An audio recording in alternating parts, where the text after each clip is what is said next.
رانی صاحب، دفاعی طور پر تو ہم ماشاءاللہ سے مستحکم ہو گئے. حکومت بھی بظاہر بہت مضبوط نظر آ رہی ہے، جو چاہتی جیسا چاہتی ہے وہ کر لیتی ہے، اس کو بھی کوئی خطرہ نہیں ہے. لیکن اب بھی کچھ سیاسی عدم استحکام موجود ہے، آئینی بحران کہیں نہ کہیں موجود ہے. تو سر، ان سیاسی جو مسائل ہیں، آئینی مسائل ہیں، ان کو حل کرنے کے لیے ہمارے پاس اب کیا حل موجود ہے، کیا راستہ موجود ہے؟ بسم اللہ الرحمن الرحیم.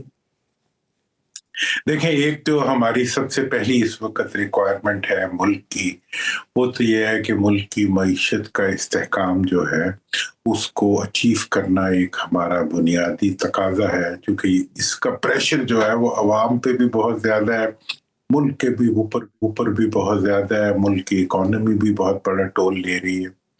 اب اس ساری سچویشن کے لیے جو سب سے بڑا جو فیکٹر ہے وہ بہرحال یہ ہے کہ گورنمنٹ کی جو پالیسیز ہیں وہ پالیسیز اکانومی کو سٹیبلائز کرنے میں کب کامیاب ہوں گی، کیسے ہوں گی، اور کس طرح آگے نکلنے کا راستہ بنائیں گی. اور ایک اینگل تو اس میں یہ بھی موجود ہے کہ یہ ٹارگٹ اس وقت تک اچیو نہیں ہوگا جب تک کہ ملک کے اندر پولیٹیکل سٹیبلٹی نہ ہو. اب پولیٹیکل سٹیبلٹی میں اس وقت یہ پرابلم یہی ہے کہ گورنمنٹ تو ہے، لیکن گورنمنٹ پبلک کی نظر میں اس طریقے سے لیجیٹیمیٹ نہیں ہے جس طریقے سے حکومت خود اپنے آپ کو سوچتی ہے. اور اپوزیشن جو ہے وہ اس وقت کمپلیٹ، جو حقیقی اپوزیشن ہے وہ کمپلیٹ ڈسکنیکٹ میں ہے، اور وہ ایک اپوزیشن اور حکومت کے درمیان ایک کمپلیٹ بریک ڈاؤن ہے ہر قسم کے کانٹیکٹس کا اور تعلق کا. مطلب اس حد تک کہ ایک چیف منسٹر جو ہے وہ پرائم منسٹر اپنے لیڈر کو نہیں مل سکتا، اور پرائم منسٹر جو ہے وہ اس کو ملوا نہیں سکتے یا ملوانا چاہتے نہیں. تو اب یہ جو ساری، اور پھر دوسری طرف دہشت گردی کا چیلنج ہے جو کہ ہم اس وقت فیس کر رہے ہیں. ہمارے جوان جو ہیں وہ اپنی جانوں سے جو ہے دہشت گردی کے اس عفریت کا مقابلہ کر رہے ہیں. تو یہ جو سارے چیلنجز ہیں، اس کا جو ایک تاریخی طور پہ نون راستہ ہے وہ تو یہی ہوتا ہے کہ ریکنسیلیشن کا ایسا پروسیس ملک شروع کیا کرتے ہیں جس کے نتیجے میں نفرتیں کم ہونا شروع ہوتی ہیں اور آپس کی قربت بڑھتی ہے، اور جو چیزیں ریزالو نہیں ہو رہی ہوتی وہ بھی ریزالو ہونا شروع ہو جاتی ہیں. لیکن اس وقت کی جو صورتحال ہے وہ یہ ہے کہ حکومت بہت زیادہ انٹرسٹڈ نظر نہیں آتی کہ وہ ریکنسیلیشن کے پروسیس کو آگے بڑھائے.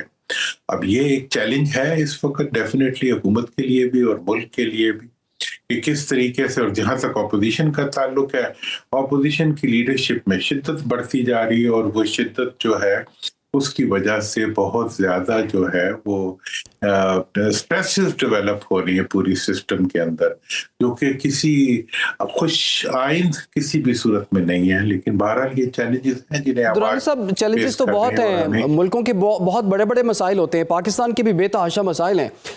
لیکن جتنی بھی سیاسی جماعتیں ہیں، آپ کو لگتا ہے وہ اتنی میچور ہو گئی ہیں ان مسائل کو حل کرنے کے لیے وہ ساتھ بیٹھ سکتی ہیں؟ یہاں پر تو سب سے بڑا مسئلہ ہی پچھلے ایک مہینے سے یہی رہا ہے کہ ملاقات ہونی ہے یا نہیں ہونی، ملاقات ہونے دینی ہے نہیں ہونے دینی. ہے کہ سیاسی جماعتیں جو ہیں وہ حکومت بنانے کے لیے اکٹھی بیٹھ جاتی ہیں، وہ اقتدار کی بندر بانٹ کے لیے اکٹھی بیٹھ جاتی ہیں، وہ فنڈز کی اپنی ذات تک محدود کرنے کے لیے اکٹھی بیٹھ جاتی ہیں. لیکن دو کاموں کے لیے وہ اکٹھی نہیں بیٹھتی، ایک ملک کے لیے اکٹھی نہیں بیٹھتی اور دوسرے عوام کے مفادات کے لیے اکٹھی نہیں بیٹھتی. تو اب اس صورتحال میں یہی ہوتا ہے کہ اس کے نتیجے میں پبلک کو لیے بھی کچھ نہیں ہوتا، اور دوسری طرف جہاں تک ملک کی معیشت ہے، ملک کی معیشت کو بھی یہ سنبھالنے میں اس لیے کامیاب نہیں ہوتے کیونکہ یہ کوئی بھی ایسا قدم اٹھانے کے لیے تیار نہیں ہوتے جس میں عام آدمی کو اقتدار میں شراکت ملے اور ملک کے جو وسائل ہیں وہ عام آدمی تک جائیں، بلکہ وہ جو اختیار والے لوگ ہیں وہ اپنی ذات تک، اپنے ذاتی مفادات تک رکھنا چاہتے ہیں. ابھی NFC ایوارڈ کی مثال آپ کے سامنے کہ اس کے تمام فنڈز جو ہے وہ بوریاں بھر کے جو ہے چیف منسٹرز تک چلے جاتے ہیں، لیکن آگے عوام میں ڈسٹریبیوشن کا کوئی نظام نہیں. دیکھ رہے ہیں کراچی میں کیا ہو رہا ہے، وہ بھی آپ کے سامنے ہے، پورے ملک میں بھی یہی کچھ ہو رہا ہے. لہٰذا یہ ایک ایسا ایشو ہے کہ ہم نے اپنی جمہوریت کو، تو ہم نے جمہوریت چھوڑا بھی نہیں، لیکن جتنی جمہوریت ہے اس میں سب کچھ ہے ان لوگوں کے لیے جو ایک خاص طبقے سے تعلق رکھتے ہیں. عوام کے لیے اس جمہوریت کے اندر کچھ نہیں. اچھا سر، آپ نے بھی بڑی ایفرٹ کی ہوئی ہے کہ مفاہمت ہو، بات چیت ہو اور مذاکرات سے معاملات کو حل کیا جائے. فواد چودھری صاحب نے بھی کچھ دن پہلے جو ہے یہ ایفرٹ شروع کی تھی، لیکن اس میں بھی کچھ خاص کامیابی انہیں نہیں ملی. اب آپ کیا سمجھتے ہیں، پی ٹی آئی اور حکومت کے درمیان اب بھی کوئی مفاہمت کی یا مذاکرات کی گنجائش موجود ہے؟ بڑا امپورٹنٹ آپ کا کوشچن ہے کہ مذاکرات کی گنجائش نہ صرف موجود ہے بلکہ میرا تو خیال یہ ہے کہ کسی بھی لمحے یہ شروع کیے جا سکتے ہیں، لیکن یہ اختیار قطعی طور پر جو ہے حکومت کے ہاتھ میں ہے.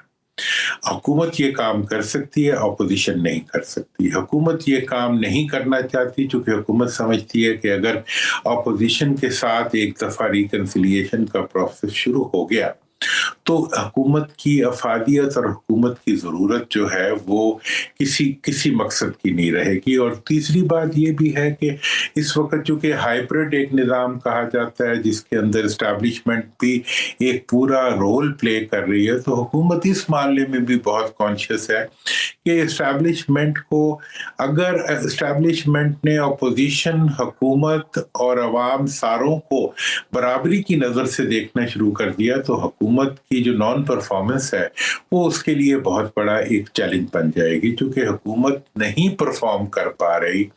دیکھیں، کوئی پروجیکٹ پاکستان SIFC سے لے کے جتنے بھی انیشیٹو لیے گئے ہیں، کہیں بھی کوئی انیشیٹو کامیاب نہیں ہو رہا. ابھی IMF نے خود جو رپورٹ دی ہے وہ آپ کے سامنے ہے کہ اس کے اندر خود وہ حکومت کو کس حد تک ذمہ دار ٹھہرا رہے ہیں کہ ملک کے اندر جو اس وقت اکانومی کا سٹیبلٹی نہیں ہو پا رہی، اس کے اندر حکومت کا خود کتنا بڑا رول ہے.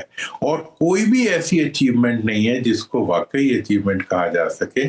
میں تو اب یہ محسوس کر رہا ہوں کہ آئندہ جو وقت اب شروع ہو رہا ہے، اس کے بعد اسٹیبلشمنٹ اور جو ملک کے ادارے ہیں ان کو ایسے اقدامات شاید اٹھانے پڑیں گے. سر، حکومت کی جو پاور پالیٹکس ہے اور عمران خان کی جو پاپولیرٹی ہے، اس میں سے زیادہ مضبوط آپ کو کون لگتا ہے اس وقت؟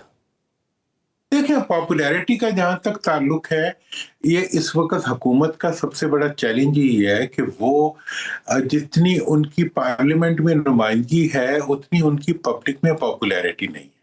اور اسی چیلنج کا مقابلہ کرنے کے لیے حکومت ہر وقت ایک بے چینی کی کیفیت میں رہتی ہے، اور اس کے جو ایشوز ہیں اور اس کے جو اقدامات ہیں وہ ہر وقت کنفیوزڈ ہوتے ہیں. تو میں تو یہ سمجھتا ہوں کہ حکومت جب تک اپنی پبلک پاپولیرٹی کو ریشنلائز نہیں کرے گی اور یہ نہیں سمجھے گی کہ عوام کے اندر اس کی اگر مقبولیت نہیں ہے تو اس کی کیا وجہ ہے، اور ان وجوہات کو ایڈریس کرنے کی ضرورت ہے، نہ کہ کل دا میسنجر. مطلب پبلک کو آپ دبا کے آپ ان کی جو سپورٹ ہے وہ حاصل نہیں کر سکتے.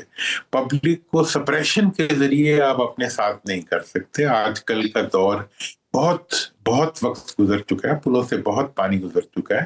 اب جو ہے، اگر آپ نے جمہوریت میں رہنا ہے تو جمہوریت میں رہنے کے لیے آپ کو پبلک کو واقعی ایکنالج کرنا پڑے گا، اور پبلک کی پاپولیرٹی کے آگے جو ہے مطلب ایک اپنے آپ کو سرنڈر کرنا پڑے گا. اور آپ اس کے لیے اگر نہیں کریں گے تو پھر یہی ہوگا کہ آپ کی پبلک پاپولیرٹی مزید کم ہوتی جائے گی. اور اس وقت یہی چیلنج ہے حکومت کے لیے.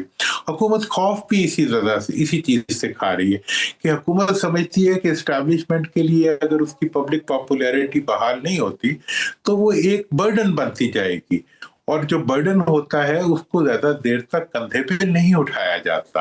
اور وہ یہ سمجھتے ہیں کہ جی ہم آج پرفارم کر لیں گے تو کل ہم پاپولر ہو جائیں گے. وہ آج کی پرفارمنس جو ہوتی ہے وہ پبلک کی نظر میں کل سے بھی گزری ہوتی ہے. تو لہٰذا اگر حکومت نے اپنے آپ کو عوام کے اندر وہ کرنا ہے، اسٹرینتھن کرنا ہے، تو اس کے لیے اس کو یقینی طور پر پبلک کے انٹرسٹ اور پبلک کی پاپولیرٹی کو اور پبلک کے اندر اپنے امیج کو اور پبلک کے اندر اپنے پرسیپشن کو امپروو کرنا پڑے گا.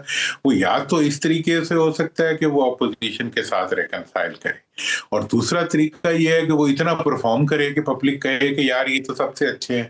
تو ابھی تک نہ پرفارمنس ہو رہی ہے اور نہ ریکنسیلیشن ہو رہی ہے.